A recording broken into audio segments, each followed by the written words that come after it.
Chamamos agora a doutora Marina Meyer, diretora jurídica da ABGD, para a sua apresentação no painel Aspectos Jurídicos do Segmento de GD no Brasil, REN 482. Bom dia, pessoal. Estamos aqui reunidos agora de uma maneira diferente, né? Nesse ano de 2020 aí, quem esperava que a gente fosse estar todo mundo juntinho, mas à distância, em função dessa pandemia aí, que veio de alguma forma para ensinar algo melhor para a gente. E mais uma vez, graças a Deus, um sucesso, o Fórum GD, organizado pelo Grupo FRG em parceria com a BGD. Então, gostaria de dar um bom dia, um excelente dia para todo mundo, boas-vindas. E vou falar um pouco hoje sobre modelos de negócio com vocês, o que esperar da geração distribuída já para o ano de 2021 e falar um pouquinho ainda o que vai restar para esse ano de 2020 e trazendo os aspectos jurídicos, regulatórios, societários e tributários da geração distribuída frente a esse cenário novo, não só da pandemia, como em relação aos modelos de negócio e a revisão da Resolução 482. Então, o tema da minha apresentação vai ser, né, como eu já disse para você, os impactos dos modelos de negócio frente a esse novo cenário aí da geração distribuída, nessa nova realidade nossa, não só de pandemia, mas também da revisão da 482. A gente passa por um ano difícil economicamente, socialmente, acho que até mentalmente impactou aí todos os modelos de negócio e como que a gente vai desenvolver isso de uma maneira a sanar todos esses efeitos e a procurar trazer uma segurança jurídica, mesmo que seja mínima, para os atuais modelos de negócio da geração distribuída e para os modelos de negócio que podem surgir também, né? Não só com a revisão da 482, como para um futuro aí, que eu enxergo um futuro ainda bem promissor para a geração distribuída. Inicialmente, então, a gente tem a gente teve até hoje apenas 2 alterações na Resolução 482. Quais foram essas alterações? Eu trago aqui para vocês, através da Resolução 687, que todo mundo já conhece, que traz os modelos da geração compartilhada, consórcio e cooperativa, e da Resolução 786 no finalzinho do ano de 2017. Essa nova minuta, que viria a alterar a Resolução 482, então ela viria aí no primeiro trimestre de 2020, só que com essa imprevisão, esse cenário todo da pandemia, ela ficaria, ou vai ficar, a gente não sabe, para o segundo semestre de 2020, talvez para o primeiro trimestre aí de 2021. Dentro desse contexto da revisão, a gente não pode esquecer de levar em consideração as condições gerais de fornecimento de energia elétrica que estão estabelecidas na Resolução 482, mais as regras do PRODIST. E ter em mente que o processo de conexão que vai trazer o nosso direito adquirido e se vier eventual mudança, ele tem que estar com o parecer de acesso entregue, assinado, e o contrato do uso do sistema de distribuição, que é o CUG e o CCR assinados. Isso na mini geração de energia, porque nos processos de microgeração, até 75 kW, a gente vai ter o acordo operativo e o relacionamento operacional assinado com a distribuidora. Dentro desse contexto também, pessoal, a gente tem que trazer aí para vocês, as propostas de mudança da revisão da 482 e em qual delas a BGD está inserida. A gente está, junto com o deputado Lafayette, trabalhando por um projeto maior, que é um projeto de uma lei federal para geração distribuída. Isso tudo engloba o projeto do Código Nacional de Energia Elétrica.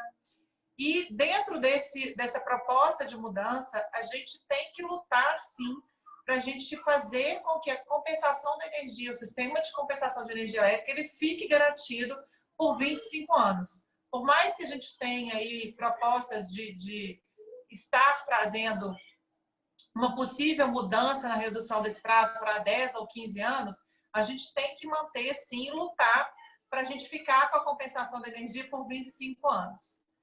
Então, dentro desse cenário, a gente tem duas grandes mudanças aí já na cobrança da tarifa do Fio B em 2021. A gente teria, então, para a mini geração residencial, já pagando inicialmente de cara aí 10% do uso do fio da distribuidora, que é o Fio B, que é justamente o fio que a gente utiliza de empréstimo para gerar a própria energia na geração distribuída. E para os projetos de mini geração comercial, a gente já iniciaria pagando 50% do uso do fio da distribuidora, de maneira aí, ao longo dos anos, vai estar pagando já os 100% do Fio B.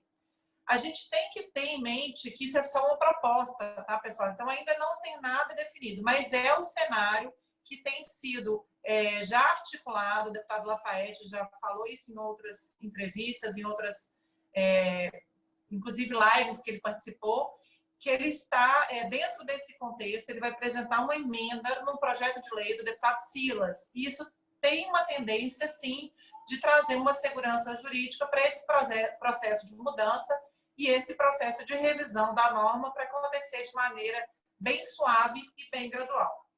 A gente tem também a proposta da questão da microgeração, que é esse novo conceito aí da microgeração social, que seriam projetos até 75 kW.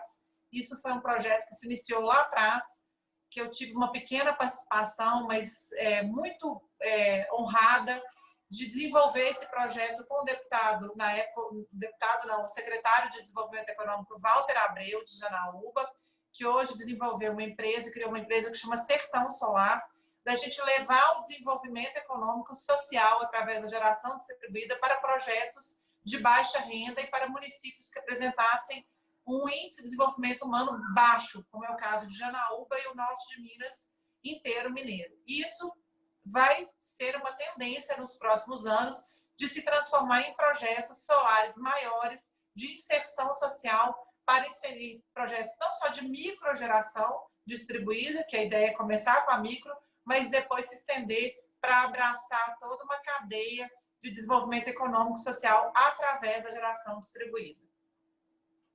Então, pessoal, como que funciona a questão de entrar com modelo jurídico adequado junto do meu processo de conexão? Se eu já sei que eu quero criar um consórcio, eu vou entrar com o instrumento jurídico de constituição do consórcio, registrado na junta comercial, com o cartão de CNPJ, junto no início do meu processo de conexão. Isso evita, inclusive, lá na frente, diversas questões que estão sendo tratadas atualmente pelas distribuidoras, inclusive recorrendo a esclarecimentos do órgão regulador, que é a Agência Nacional de Energia Elétrica, como é o caso, por exemplo, da transferência de titularidade. Então, entrando com o modelo jurídico correto no início do meu processo de conexão, eu evito essas discussões e essas eventuais questões que podem atrapalhar o meu processo de conexão junto àquela distribuidora. Outro modelo de negócio também bastante interessante e que surgiu aí na minuta de alteração da nova resolução que vai alterar a 482 é a questão do condomínio voluntário. E o condomínio voluntário, ele já vem descrito, inclusive, lá no conceito da geração compartilhada de energia. Então, a geração compartilhada de energia vai trazer essa terceira espécie, que vai ser o condomínio voluntário, além do consórcio e da cooperativa. E muda, inclusive, o conceito da geração compartilhada. Então, a geração compartilhada ela é caracterizada pela reunião de consumidores por meio de consórcio, cooperativa ou condomínio voluntário, composto por pessoas físicas ou jurídicas que possuam unidade consumidora com micro ou mini geração distribuída em local diferente das unidades consumidoras que receberão os excedentes de energia. Essa parte final também sofreu uma alteração na minuta da resolução que vai alterar a resolução 482. Ficar atenta como vai vir isso na nova minuta, ok, pessoal? Fazendo rapidamente aqui, então, uma breve explicação e uma breve lembrança dos contratos e os modelos de negócio jurídico clássicos que a gente já tem o costume de fazer. Eu vou falar um pouquinho do contrato de consórcio, da cooperativa e vou fechar com o condomínio voluntário. Tá? O contrato de consórcio e cooperativa, todo mundo já tem em mente que a gente tem que apresentar e seguir aquelas regras já dispostas, não só no ofício que já foi disponibilizado pela própria Agência Nacional de Energia Elétrica, como entrar com o cartão de CNPJ, registrar o contrato de consórcio na junta comercial, apresentar o contrato de consórcio constituído, registrado com o cartão de CNPJ no começo do processo de conexão, juntamente com as unidades consumidoras que vão fazer parte daquele rateio da geração compartilhada, ou se, no caso, o empreendedor ainda não tem definido quais são as unidades consumidoras, no termo de compromisso de solidariedade, ou então no anexo, apresentar uma procuração ou um termo de adesão de cada unidade consumidora que vai fazer adesão no futuro daquele consórcio. Como que a gente faz a inclusão, então, que eu acho que essa também é a grande dúvida de muitos empreendedores, de novas unidades consumidoras que vão ser os meus novos clientes num contrato de consórcio que já foi previamente registrado. A gente entra com uma alteração contratual na junta, incluindo aqueles novos CNPJs, as novas unidades consumidoras, que vão ser os meus clientes. Então, essa alteração contratual ela é registrada na junta e ela faz parte do meu processo de conexão, do meu processo jurídico, que eu vou estar linkando um processo com o outro. Então, ficar atento a essas questões aí meio específicas. A cooperativa também, como todo mundo já sabe, vai seguir o mesmo raciocínio, tá? Então, essa figura aqui da SPE fazendo o contrato de locação para o consórcio, distribuindo para as unidades consumidoras que vão ser os meus clientes, ela tem o mesmo raciocínio para a cooperativa e para o condomínio voluntário, como a gente vai ver logo a seguir. A cooperativa, ficar atento ao contrato de constituição dessa cooperativa também, então, estabelecer um estatuto social, registrar esse estatuto social na organização estadual das cooperativas de cada estado. A gente tem um padrão já estabelecido através de um ofício pela Organização Brasileira das Cooperativas, então, ela já tem ali um direcionamento de como fazer, mas em cada estado tem que ter uma anuência prévia da organização estadual de cada cooperativa. Eu levo nessa anuência prévia o meu cartão de CNPJ e ligo também esse processo jurídico constituído pronto da cooperativa com o meu processo de conexão. O mesmo raciocínio do meu consórcio. Eu posso ter uma empresa que vai ser a dona da minha usina, pode ser representada pela SPE, pode ser uma empresa limitada, pode ser uma SA, pode ser até mesmo uma ERE. Ficar atento à questão tributária quando for uma ERE. Essa empresa faz o contrato de locação para a cooperativa e a cooperativa divide para as unidades consumidoras que vão ser os seus clientes. As unidades consumidoras, elas são, inicialmente, para a constituição obrigatória inicial de uma cooperativa, eu tenho que ter, no mínimo, 20 pessoas físicas. Mas, excepcionalmente, a lei de cooperativa me permite também, após a constituição dessas 20 pessoas físicas, entrar com uma pessoa jurídica na 21ª posição. É exatamente esse desenho que eu trago aqui para vocês. Como exceção, depois de constituídas as 20 pessoas físicas iniciais, ok? E, por fim, a figura nova que veio tratada nessa minuta aí, que pretende alterar a resolução 482, que é o condomínio voluntário. O condomínio voluntário é um condomínio novo, estabelecido no Código Civil. Muitas pessoas confundem o condomínio voluntário com a multipropriedade. Eu trago para vocês aqui a diferença de um e de outro. E o condomínio voluntário, pelo próprio nome, ele se diferencia do condomínio forçado, ou aquele que é decorrente da lei, que é como o caso de condomínios por meação de paredes, condomínios edilícios que são estabelecidos conforme a lei. O condomínio voluntário, como o próprio nome já diz, ele resulta do acordo da vontade entre as partes. E ele está disciplinado nos artigos 1314 a 1322 do Código Civil, e ele também segue outros artigos no capítulo do condomínio como um todo, nas questões gerais e as regras, os direitos e os deveres do condomínio como um todo, ok? Então, ele vai resultar de um acordo, uma vontade dos condôminos. Ele nasce geralmente de um negócio jurídico bilateral ou plurilateral entre duas pessoas, decorrente da autonomia privada, né? Aqui eu trago apenas para vocês um exemplo. Eu posso ter, como é comum no caso de usinas solares, empreendedores, investidores, amigos que se reúnem para comprar um imóvel e investir esse imóvel e utilizar esse imóvel para ser a usina solar. Eu posso fazer isso através de um condomínio voluntário também entre dois amigos, tá? Isso está escrito lá no Código Civil.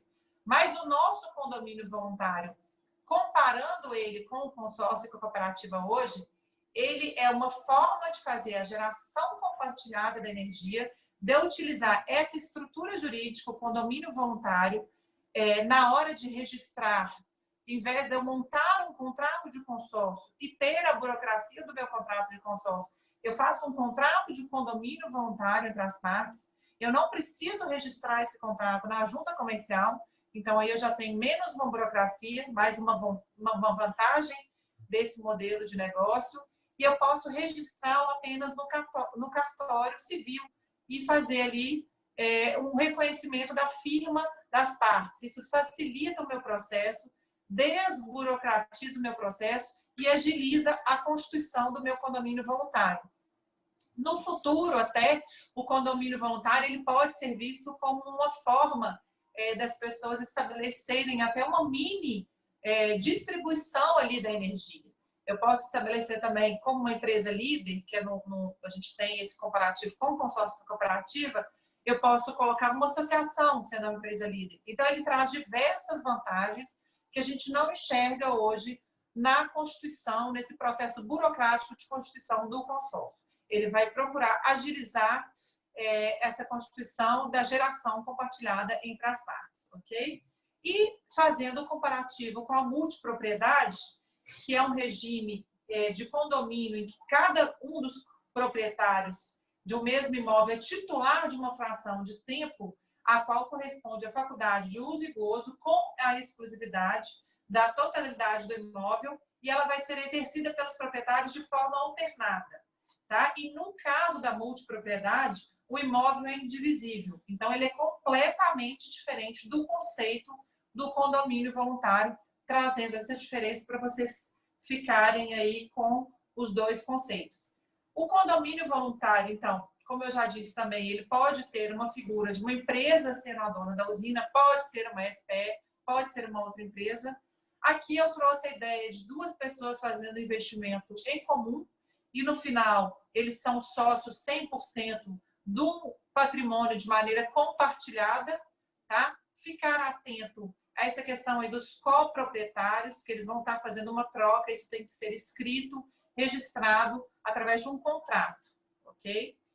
E a questão também da configuração societária do condomínio voluntário. Ele também vai seguir a configuração societária parecida com o modelo de negócio de um consórcio, de uma cooperativa, conforme eu já disse para vocês no slide anterior. Pode ser que seja uma SPE, que vai ser a dona da usina, pode ser uma outra empresa, uma empresa limitada, pode ser uma SA, e ela vai fazer, então, um contrato de locação dos equipamentos com o meu contrato de condomínio voluntário, no qual eu vou fazer a geração compartilhada para cada unidade consumidora, que ali eu vou ter pessoas físicas e jurídicas mescladas, ok?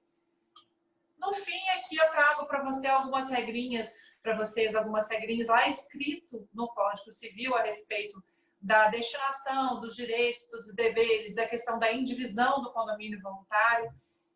Trago também para vocês não confundirem condomínio voluntário com condomínio especial, que eu também já recebi diversas dúvidas e questionamentos a respeito do que é um condomínio especial. Então, aqui está estabelecido para vocês que o condomínio especial ele é parecido com o fundo de investimento, ele também foi introduzido no Código Civil em 2019 por uma lei federal que introduz esse artigo 1368-C no Código Civil, tá? Não confundir condomínio especial, que é o caso de fundos de investimentos, com condomínio voluntário.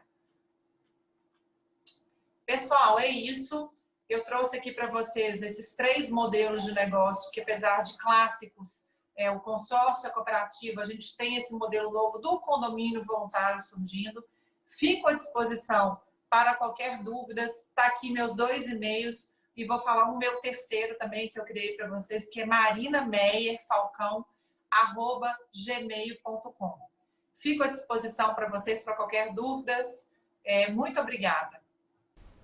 Agradecemos à senhora Marina Meyer pela sua apresentação